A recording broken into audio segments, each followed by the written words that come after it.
Day Trading, le podcast, se protéger des arnaques, troisième partie. Ouh là là là là là là.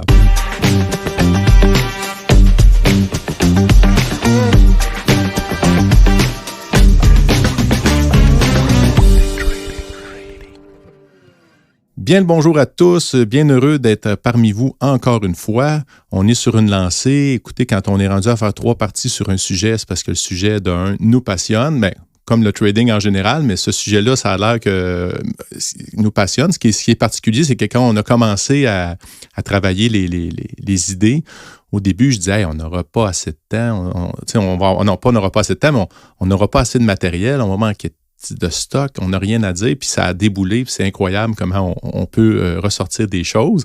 Toujours en compagnie de François, j'espère que tu es en forme aujourd'hui, camarade. Top shape.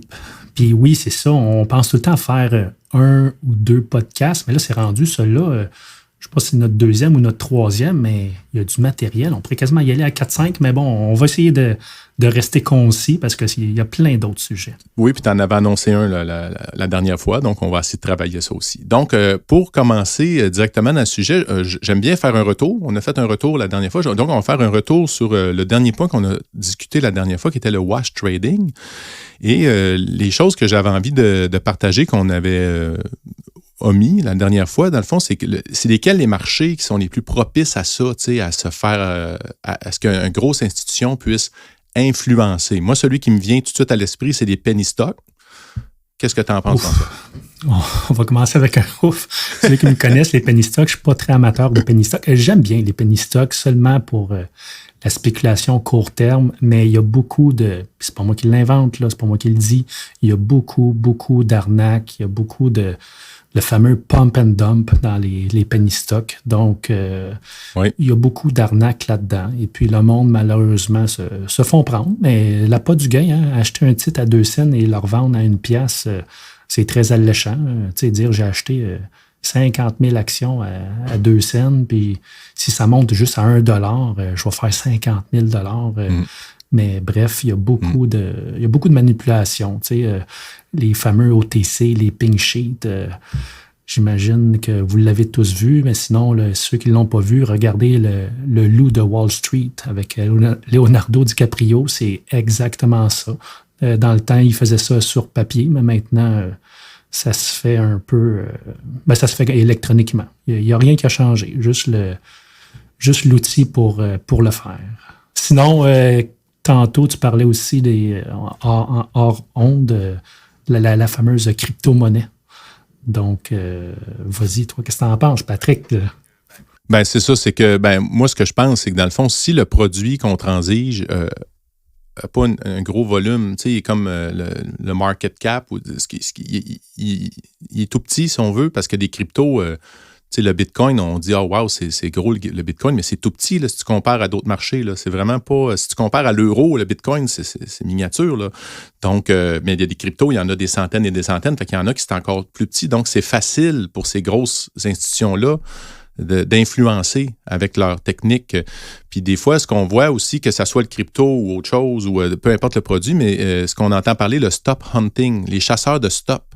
Donc, quand on fait de l'analyse technique, lorsqu'on trade, mettons, un triangle, ben c'est sûr que tout le monde a une bonne idée de il est où notre stop. Là. On place notre stop pas mal tout à la même place en général. En tout cas, moi, personnellement, je suis souvent plus loin que François. François est plus serré que moi dans ses stops, mais François fait plus d'argent aussi quand il fait ça. Oui, des fois, je me fais un peu comme beaucoup de monde, je me fais stopper puis ça revient de bord, puis mot t'as dit, ça me fâche. Mais sur la long run, on protège notre capital. C'est ça. C'est ça, sauf que c'est ça. Fait que ce que je voulais dire, c'est que le stop hunting, dans le fond, c'est que ces institutions-là vont être capables de, dans le fond, temporairement, passer des ordres à l'envers de ce qu'ils veulent faire. S'ils veulent acheter, ils vont vendre, ça va faire descendre le prix. Puis là, en dessous du prix, il y a tous les stops qui attendent d'être touchés. Fait que si ces stops-là, ils attendent d'être touchés, puis le prix descend là, la banque, après ça, elle a une liquidité qu'elle peut utiliser pour acheter, puis là, le prix se met à remonter. Fait que ça en est une autre façon, dans le fond, les stop hunting. Fait que ça, c'est pas... Puis il y a des gens, des fois, ils disaient « Ah, c'est le courtier qui va me sortir. » Puis c'est pas nécessairement le courtier qui va te sortir. C'est les grandes institutions qui savent exactement quoi faire. Puis tu as parlé des robots, ils le font avec les robots. Là. C'est des robots qui font ça. Donc, elle a un petit peu l'arnaque, mais c'est une technique. Puis donc, il faut être conscient, puis il faut essayer de se protéger. Puis on se protège en gardant nos positions plus petites, en gardant ou en éloignant un petit peu notre stop-loss ou en se positionnant différemment. Mais c'est pour ça que je voulais qu'on revienne pour qu'on soit un petit peu plus précis sur ce qu'on a comme partagé au dernier épisode. Et ça donne quand même une idée de ce qui se fait. Donc, soyez prudents, puis surtout, là, gardez l'œil ouvert, puis soyez curieux de ce qui se passe dans le marché pendant que vous tradez. C'est vraiment intéressant. Puis gênez-vous pas pour lire là-dessus, pour vous documenter. Le plus qu'on en sait, le mieux que c'est, selon moi. Donc, on va passer à la prochaine possibilité. Donc, où est-ce qu'on peut se faire arnaquer? Bien, il y a des fois à travers des gestionnaires de fonds. Hein? Des gestionnaires de fonds, c'est toujours honnête, ça. C'est toujours des bonnes personnes qui veulent notre bien. Donc, il y a plusieurs possibilités, mais tu sais, l'exemple qui vient tout de suite, c'est Bernard Madoff. Qu'est-ce qu'il a fait, lui, Bernard Madoff, dans le fond, à Wall Street, qui était quand même une sommité pendant des décennies? Il a utilisé la fraude de Ponzi. Hein? Donc, je ne sais pas, François, si tu veux l'expliquer. Je vais te laisser l'expliquer, mais sinon, pour ceux qui ne connaissent pas Bernard Madoff, son historique, il était très reconnu dans le milieu. Il a été président quand même de la bourse Nasdaq pendant très longtemps. Donc, c'était quelqu'un de très respecté, connu. Et puis, pour ceux qui voudraient un peu connaître un peu sur lui, aller sur Internet, mais sinon, ils ont sorti un film, documentaire, et puis il s'est fait condamner à 100 aux États-Unis, il niaise pas avec ça, là, à 150 ans de prison. Et puis, c'est ça. Je crois, écoute, à vérifier, là, je crois qu'il est mort. Es-tu mort? Continue, je vais faire mes recherches sur Google. Ben c'est ça. C'est que dans le fond, il amenait tout le temps des rendements stables, des gros rendements vraiment impressionnants, année après année, avec une stabilité. Tu sais, le portefeuille baissait jamais. Puis dans le fond, la fraude de Ponzi, ben, c'est quoi? C'est qu'il utilisait les dépôts des nouveaux investisseurs pour payer les anciens investisseurs qui voulaient retirer leur argent. Parce que dans les faits, tout ce que tu reçois, c'est un papier avec des chiffres dessus, tu sais, ça te dit ton compte. Ben là, à l'époque, c'était un papier. Là, aujourd'hui, c'est direct sur Internet, mais c'est un chiffre. Tu dis, OK, ton compte, il est rendu à temps. Fait que là, lui, dans le fond, il falsifiait tous ces papiers-là. Puis ce que j'ai compris, moi, c'est qu'il y avait vraiment, il y avait son bureau, puis il y avait un autre étage où c'était l'autre bureau avec toute sa magouille qui se passait par là. Puis, dans le fond, ça devait être complexe. Ça devait être énormément complexe là, à tenir tout ça ensemble. Et à un moment donné, ben là, je ne sais pas dans quel contexte il s'est fait prendre, mais quand il s'est fait prendre, tout ça a planté. Donc ça, c'est une façon qu'on peut se faire avoir. Mais là, avec l'exemple de Madoff, c'est l'exemple classique, là, dans le fond. C'est ça, Madoff, si je me souviens bien, il s'est fait... En passant, il est mort, j'ai vérifié. Il est mort le 14 avril, donc c'est quand même assez récent. Triste fin, mais bon, je dis triste fin. Il a quand même été responsable de beaucoup de drames aux États-Unis. Mais bref, le Ponzi scheme, où ce que le monde se font souvent prendre, c'est parce que les autres, tant qu'il y a de l'injection d'argent dans leur scam, il n'y a pas de problème, mais c'est quand le monde commence à vouloir retirer de l'argent. Et puis, je crois que c'est avec la chute des marchés en 2008, le monde a commencé à vouloir retirer de l'argent. Puis là, lui, son scheme, là, son Ponzi scheme, ça ne marchait plus bien. Fait que là, c'est ça, il a été condamné, je crois, en 2009. Fait que si les marchés avaient toujours monté après 2008, puis il n'y aurait pas eu le fameux crash qu'on a connu en 2008, il serait probablement encore en train de rouler sa bosse, là. Fait que bref, un Ponzi scheme, un château de cartes, ça s'effroire, ça devient plus viable quand le monde commence à vouloir retirer leurs billes du jeu. Donc... Parce qu'il n'a plus d'argent, il n'a pas. D'un, lui, il vit avec ça, puis probablement très, très, très, très bien, là, tu sais, il ne se prive pas. Puis les rendements que tu as annoncés, 20% par année, mettons, stable pendant 10 ans, ben c'est un méchant montant là, avec l'intérêt composé. Donc, toi, tu t'attends à ce que ton montant se soit décuplé. Il n'y en a pas. Fait que ça s'écroule. Comme tu dis, le château de cartes s'écroule. Il y a d'autres comptes aussi qu'on voit, qu'on peut rencontrer des fois, si vous voyez, mais ce qu'ils appellent des comptes PAM, P-A-M-M, là, qui est Percentage Allocation Money Management. C'est qu'il y a certains courtiers qui vont permettre. Puis moi, je n'ai jamais été vers ça. Là. J'ai juste, donc, c'est juste à titre d'information que je vous le donne. Je ne suis pas un expert là-dedans. Mais dans le fond, qu'est-ce que ça veut dire? C'est que ça veut dire que moi, je pourrais, dans le fond, avoir mon compte chez mon courtier. Puis toi, François, tu pourrais déposer ton argent puis le lier à mon compte, puis c'est moi qui va trader ton argent, là, tout simplement. Puis j'ai comme l'impression, je ne sais pas c'est quoi les qualifications là, pour arriver à le faire, mais ça ouvre des portes pareilles. Là. Dans le fond, tu sais, je peux m'amuser avec ton argent, tu sais, mais où je veux m'en aller avec ça, outre cet exemple-là, c'est que les signes, dans le fond, c'est quoi les signes qu'il faut qu'on regarde, dans le fond, pour se protéger de ça? C'est quand quelqu'un nous sollicite, première des choses, c'est sûr que si c'est un conseiller en placement qui est régi par l'autorité des marchés financiers, des valeurs mobilières, ça devient comme un peu rassurant. C'est le minimum, du moins au Québec, là, de demander. Mais quelqu'un qui donne des rendements gonflés, qui sont impressionnants, année après année, tout le temps, des frais de gestion excessifs que tu peux avoir ou des frais cachés. C'est ça. Excuse de te couper, mais présentement, la mode, moi j'ai un ami courtier, c'est le même. Je ne sais pas si c'est rendu standard. Là. Je ne suis pas un gestionnaire, je n'ai pas de clients là-dessus. Mais maintenant, la mode, c'est de... la mode. En tout cas, lui, il fait ça, puis moi, je trouve ça super honnête. Lui, il ne prend pas de pourcentage de rendement si... un courtier, généralement, que vous gagnez de l'argent ou qui perd de l'argent, il va prendre un 2,5 % de frais de gestion, mettons. Qui a fait de l'argent ou pas, si vous avez un compte de 100 000 mais il va prendre son 2,5 % qui a fait de l'argent ou pas. Sauf que la personne que je connais, lui, il prend seulement des commissions s'il fait de l'argent. Donc, c'est une façon de voir un peu, pas de voir s'il y a de l'arnaque, c'est la norme de prendre des frais de gestion. La plupart des courtiers font ça. Sauf que moi,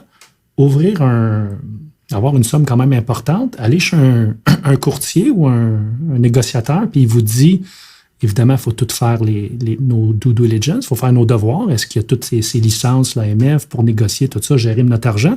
Mais une fois que... Puis s'il a été audité par des firmes comptables pour voir ses rapports, donc tout le kit. Mais si en plus la personne vous dit, moi, je prends aucun frais de gestion, seulement, puis je pense qu'ils ont des échelles, là, je prends seulement des frais de gestion si on fait de l'argent. Moi, là, j'aime ça. J'aime ça, puis ça m'attire plus, puis je me dis, Colin, comment je peux me faire arnaquer? Parce que, tu sais, des fois, oui, viens ouvrir un compte avec nous, puis la personne, elle s'en fout, là. Elle va faire 2,2, entre 1 et 2 % à la fin de l'année, pareil, qui a fait de l'argent ou pas. Mais la personne qui va prendre des frais, seulement s'ils font de l'argent, il va travailler plus fort, je crois, pour vraiment vous faire de l'argent. Donc, c'est des personnes, je ne veux pas dire plus honnêtes, là, mais moi, je trouve que c'est une façon d'éviter une certains arnaques. Et puis, c'est ça. Moi, je trouve que une approche comme ça, ce qui est génial, c'est que c'est au résultat. T'sais. Fait que d'un, la personne, elle a vraiment confiance en elle, cette personne-là, là, pour dire, moi, sinon, elle ne gagnera jamais sa vie. Là, c'est parce qu'il sait là, qu'il est rentable. Là. Sinon, il ne fera pas ça. Là. C'est pas maso. Là. Personne ne fait ça juste pour le plaisir de ne pas faire d'argent. Puis moi, j'aime bien ça. En tout cas, au niveau humain, gagnant-gagnant. Là. Il n'y a pas de gagnant-perdant dans cette situation. Si on perd, on perd toutes les deux. Moi, je perds, mettons, le rendement est négatif. Moi, je perds de l'argent, mais lui, il n'en fait pas. Fait que tout son temps est perdu. Là, c'est quand même, c'est son métier. Là. Donc, je trouve ça intéressant, cette approche-là. Tu sais. Puis, dans cette catégorie-là, moi, je rentre ce qu'on appelle les titres dispensés. Hein. Les titres dispensés, là, c'est pour une catégorie d'investisseurs avec soit un actif un petit peu plus important. On doit se qualifier pour avoir accès à ces produits-là, ou avec des bons revenus. Mais ce qui est le petit twitch là-dedans, là, c'est qu'on n'a pas besoin d'avoir un prospectus quand on a des titres dispensés ou des fonds dispensés. Donc, en n'ayant pas de prospectus, c'est plus facile. Ça ouvre des portes. Ça ne veut pas dire que ça l'est. Donc, quand vous allez dans ces catégories-là de produits, soyez doublement vigilants, encore plus vigilants. C'est vraiment ça que j'ai envie de ressortir de ça. Mais moi, je pense que, tu sais, là, on est dans le podcast de day trading où on est des négociateurs. C'est qu'on... moi, je crois beaucoup à être son propre gestionnaire. Moi, j'aime ça, être le mien, être moi-même, mes choses, faire mes affaires, puis de l'apprendre, puis être en contrôle. Fait que je sais pas pour vous à la maison ou dans l'auto ou au bureau ou peu importe, c'est quoi, mais moi, j'aime bien savoir ce que je fais. Fait que c'est sûr que j'ai plus tendance à miser sur moi que sur quelqu'un d'autre. Mais des fois, on manque de temps, on peut avoir besoin de quelqu'un d'autre que soi ou de faire partie d'une équipe. Puis je trouve l'approche que la personne que tu mentionnes, François, moi, en tout cas, m'inspire beaucoup plus que beaucoup d'autres choses que j'ai vues jusqu'à présent. Très intéressant. C'est ça. Et puis sinon, tu dis, moi aussi, je suis comme toi, j'aime mieux gérer mes finances. Puis même si on n'est pas des spécialistes là-dedans, maintenant, il y a tellement de bons outils. On avait parlé dans d'autres podcasts des robots conseils. C'est l'avenir. C'est l'avenir. Tu rentres ton profil d'investisseur. Moi, je suis plus à risque sur ces titres-là. J'aime mieux ça. J'aime mieux cette catégorie-là. Bref, on rentre notre profil d'investisseur, puis pas la personne, mais le robot va faire des suggestions de titres selon votre profil d'investisseur. Et puis maintenant, avec les fameux ETF, les fonds négociés en bourse qui regroupent des secteurs de plusieurs titres du même secteur, on n'a plus besoin de faire du stock picking, choisir un titre, celui qui nous intéresse. Si on aime le pétrole, mais on va acheter le ETF du pétrole qui regroupe plein de compagnies de pétrole. Si c'est le secteur cannabis qui nous intéresse, on va acheter l'ETF cannabis. S'il y a le secteur des banques, on va acheter le secteur financier. Fait que bref, notre argent, oui, des fois, on n'a pas le choix. Il faut le confier, comme tu dis, à des courtiers parce que raison X, Y, Z, on n'a pas le temps, tout ça. Mais quand on veut devenir maître de nos avoirs puis gérer notre propre argent, on n'a pas besoin. Puis là, c'est pas pour du day trading. Là. On parle vraiment gérer peut-être pour plus tard ou notre portefeuille à moyen et long terme. Mais il y a tellement des outils qui nous permettent excusez l'anglicisme encore, de bypasser les courtiers. Puis c'est pas gentil pour mes amis courtiers, là, mais bon, c'est les courtiers qui donnent des conseils au téléphone. C'est plus l'avenir. L'avenir est au robot conseil. Puis bref, il y a plein d'outils. On avait réécouté les podcasts qu'on a fait sur ce sujet-là. C'est très intéressant. Puis le fait de gérer nous-mêmes nos avoirs, souvent, ça nous permet d'éviter, encore là, parce que le sujet du podcast, c'est les arnaques, ça nous permet d'éviter plusieurs arnaques qu'on pourrait se faire vendre, tout simplement. Prochaine sphère ou prochain point où il y a des possibilités, c'est ce qu'on appelle copy trading ou le trading social, où on va copier de façon automatique des trades de quelqu'un qu'on va suivre. Donc, il y a des réseaux sociaux qu'on peut, dans le fond, lier même avec notre courtier, dans le fond. Puis là, quand il va passer une ordre, l'ordre va passer dans notre compte en même temps. En soi, c'est pas un problème. Je trouve ça vraiment créatif, puis c'est hot d'être capable de s'accoter sur quelqu'un, des fois, qu'on va considérer meilleur que nous. Et je pense qu'il y a bien des gens de bonne foi là-dedans, puis tout ça, mais il y a quand même des portes à l'arnaque. Puis, tu sais, dans ces systèmes-là, c'est comment la personne elle va se faire payer. Tu sais, supposons que moi, je vous démontre dans ces réseaux-là que j'ai un compte qui est hallucinant avec un rendement capoté. Puis là, tu veux embarquer avec moi, mais je peux vous charger un montant assez important juste pour me suivre et pouvoir copier mes trades, donc automatiquement. Mais dans ces systèmes-là, ben, il y a une arnaque que moi j'ai identifiée et que je vais vous partager aujourd'hui qui est fulgurante. Moi, je trouve que c'est vraiment... ça m'a troublé quand j'ai vu ça, dans le fond. Et ça peut être vraiment facile de vous démontrer un rendement ultra performant, dans le fond. Puis je vous montre comment on procède, dans le fond. C'est que la personne qui veut faire ça, elle va ouvrir 2 comptes différents avec 2 pseudonymes différents. Puis ce qu'elle va faire, c'est que dans les 2 comptes, elle va faire des trades miroirs opposés. Donc, si elle fait une trade à l'achat à une, elle va faire une trade à la vente à l'autre. Donc, pour cette personne-là, qu'est-ce qu'elle fait? Elle fait ce qu'on appelle du hedge. Elle va se hedger, elle va, dans le fond, annuler. Fait que peu importe si le marché monte ou baisse, ça coûte 0, là, à part le frais de courtage. Puis là, vu qu'il y a des courtiers, plus de frais, ben, ça coûte plus rien, mettons. Et dans le fond, ce qui va arriver, là, il y a 3 scénarios qui vont arriver possibles. T'sais. Soit que le premier scénario, ça va faire du surplace, puis il ne va rien arriver, elle va avoir manqué son coup. Mais les 2 autres scénarios plus probables, c'est qu'il y a un des 2 comptes qui va être vraiment fulgurant, avec un rendement vraiment énorme. Puis cette personne-là, dans son trading, ça va être très agressif avec des gros risques là, pour arriver à un gros rendement. Puis de l'autre côté, l'autre compte, lui, il va avoir une perte énorme. Fait que le compte, nous, quand on regarde le réseau social, on regarde des pseudonymes, on ne les connaît pas, là, on ne fait pas de lien entre les deux. Dans le fond, le compte qui est à perte totale, on ne le regarde même pas, on ne le considère pas, mais celui qui a un rendement de fou, puis là, tu dis, hey, en 6 mois, il a fait 98 % de rendement, puis regarde, il y a un taux de, une espèce de rendement de fou. Puis là, on va, dans le fond, adhérer à son service. Fait que lui, dans le fond, qu'est-ce qu'il fait, cet individu-là? C'est qu'il développe des relations avec 2 clics. Fait que là, d'un bord ou de l'autre, il y en a une des 2 clics qui va se mettre à faire comme « Wow, c'est hallucinant », puis là, il vient de nous avoir. Mais dans les faits, ça ne durera pas nécessairement longtemps parce qu'il ne sera pas capable de maintenir ça. T'sais. Mais là, nous, on copie ses trades. Fait que dans les faits, quand on voit ça, c'est très, très rare qu'il va réussir à garder ce même rendement-là. Donc, puis même Michel Villa en parle régulièrement, je pense, dans le groupe, de dire faites attention, quand quelqu'un a un gros rendement, les probabilités qu'il continue ça une 2e année sont extrêmement faibles là, selon les statistiques générales du marché. Puis pour continuer là-dedans, moi j'ai découvert ça là, 1 an et demi environ. On voit beaucoup ça sur le marché du Forex. Qu'est-ce que tu expliques là?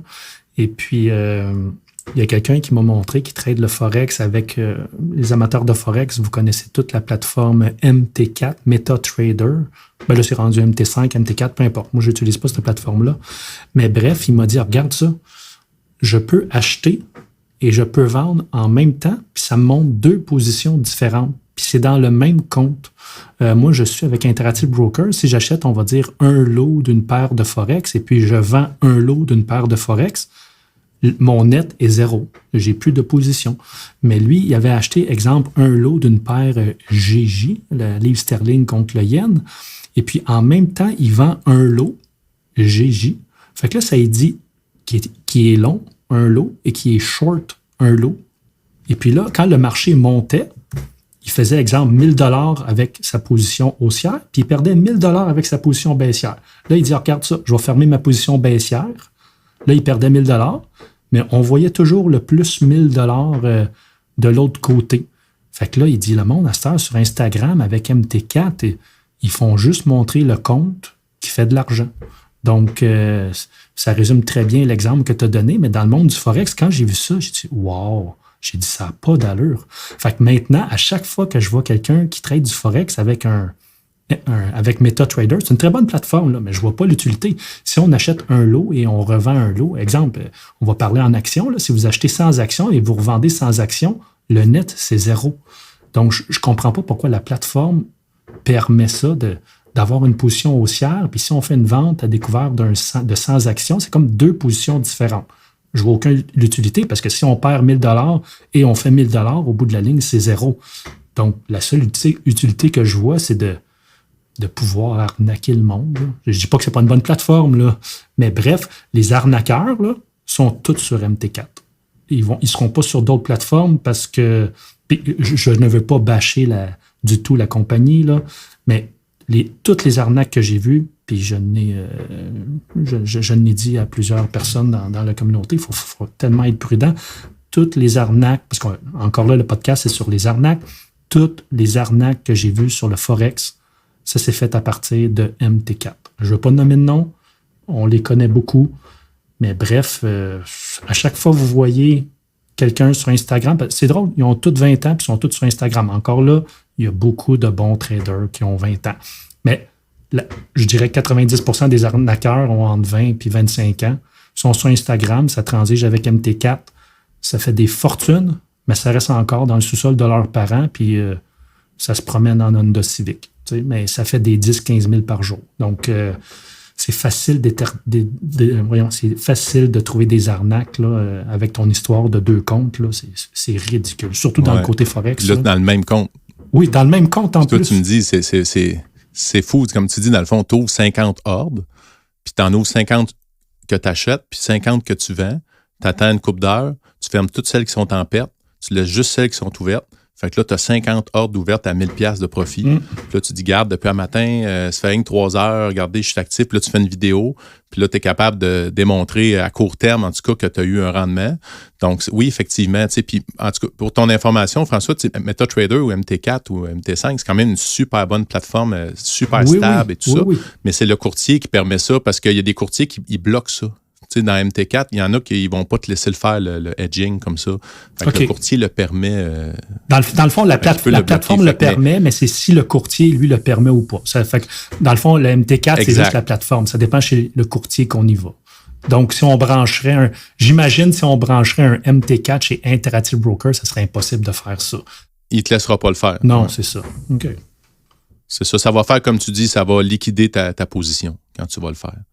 Fait que, puis, ouais, c'est ça. Fait que, mais tout ça pour dire que c'est fou, tu sais, la créativité, puis même, là, tu l'expliques, puis pour moi, ça vient, c'est clair, là, du crime. C'est vraiment, tu sais, c'est ridicule, là, mais à quelque part, il y a des gens qui peuvent faire ça. Donc, c'est ça. Fait que si quelqu'un vous montre ça du tape à l'œil une fois, comme ça, OK, mais je veux voir plus. Mais ça dépend toujours de ce qu'il veut vous vendre aussi, là. Puis souvent, il y a quelque chose à vendre avec ça, là. C'est pas juste pour flasher, là. Puis, donc, en tout cas, c'est une belle description d'une autre façon.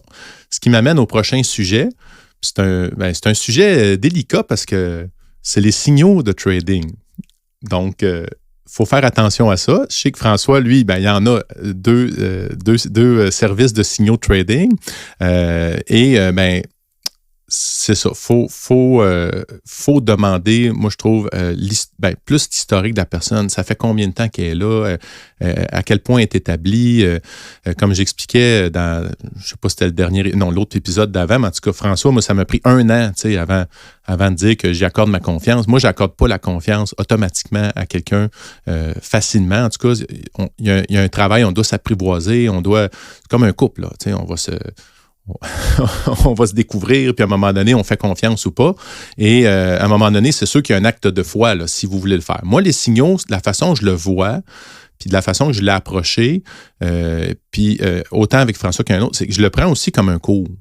C'est de voir, OK, tu vas identifier quelqu'un qui t'inspire, tu vas faire ta vérification diligente. Moi, l'exemple, si François m'inspire beaucoup, moi, j'ai fait beaucoup de Forex. Fait que là, j'étais curieux de voir comment François tradait le Forex. Fait que là, j'ai suivi son signal de Forex. Puis là, j'ai regardé. Puis à un moment donné, OK, c'est ça son style. J'ai comme compris exactement le style de François.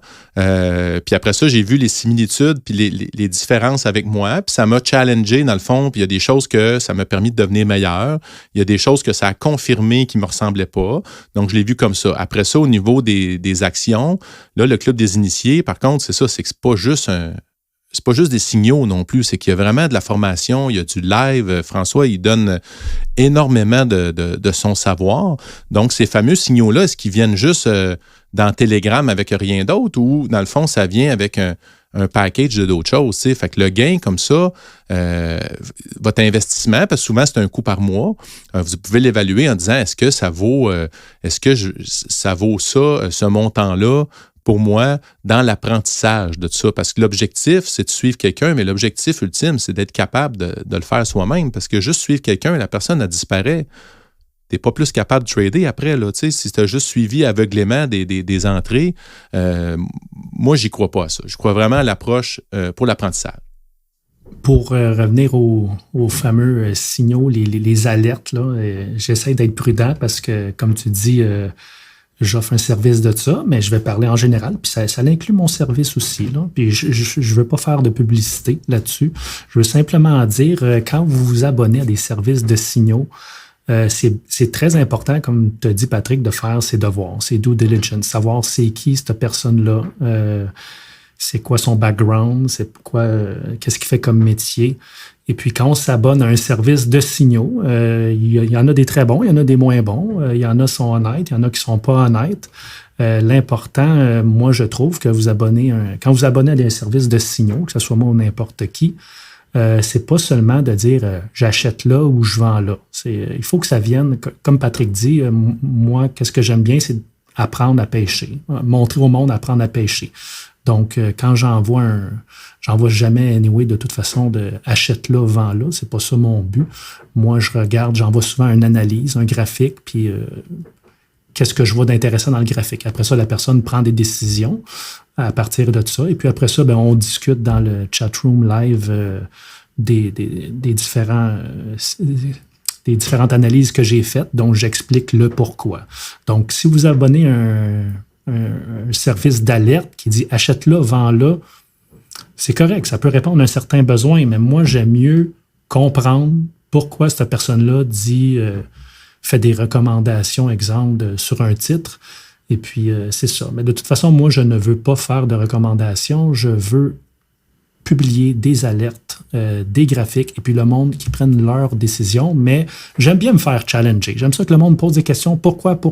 Donc, que ce soit pour le Forex, que ce soit pour le marché des actions, je réponds aux questions, j'envoie les graphiques, j'explique pourquoi. Donc, c'est ça. Si vous voulez vous abonner à un service d'alerte ou de graphique, informez-vous sur la personne. Puis moi, c'est ça, quand j'ai parti ça, le club des initiés, comme on dit, j'ai baissé mes culottes à terre. C'est souvent une question récurrente. T'es qui, toi? Puis on te connaît pas, mais je sais que sur les réseaux, ça fait peut-être 2-3 ans que je suis sur les réseaux, mais Fuji existait avant, là, sur le parquet et puis dans les milieux financiers. Et puis j'ai comme on dit, j'ai flashé mon PNL, j'ai flashé mon rendement, j'ai flashé mon salaire des 12 dernières années. Donc, avant d'offrir des services, j'étais négociateur temps plein, puis je suis encore négociateur temps plein. J'avais pas de revenus autres que le trading, à part, il y en a qui vont dire, tu avais d'autres travails. Non, j'avais pas d'autres travail. Tu sais, comme j'explique beaucoup, j'étais emballeur chez Métro, puis je travaillais au Pacini à 18 ans. Je ne vis pas de ces rentes-là. Donc, j'ai été négociateur toute ma vie. Puis où je veux en venir, c'est que, c'est ça, avant de vendre un service d'alerte, j'étais négociateur, puis j'ai montré, si vous voulez le savoir, encore là, j'invite le monde à venir dans la communauté des trading. Il y a un beau chiffrier Excel qui montre mon salaire des 12 dernières années avant d'offrir un service. Donc, rendu là, je ne pouvais pas faire plus. Donc, le monde, il me posait des questions. J'ai expliqué mon salaire. J'ai démontré mon salaire avec les revenus T4 du gouvernement. On ne peut pas trop trafiquer ça. Donc, on referme la parenthèse. Mais bref, si vous voulez vous abonner à des services de signaux, il y a beaucoup d'arnaques là-dedans. Informez-vous sur c'est qui ces personnes-là. Et puis, c'est pas comme je dis souvent, moi, c'est pas un contrat de mariage. Essayez-le 1 mois. Mm-hmm.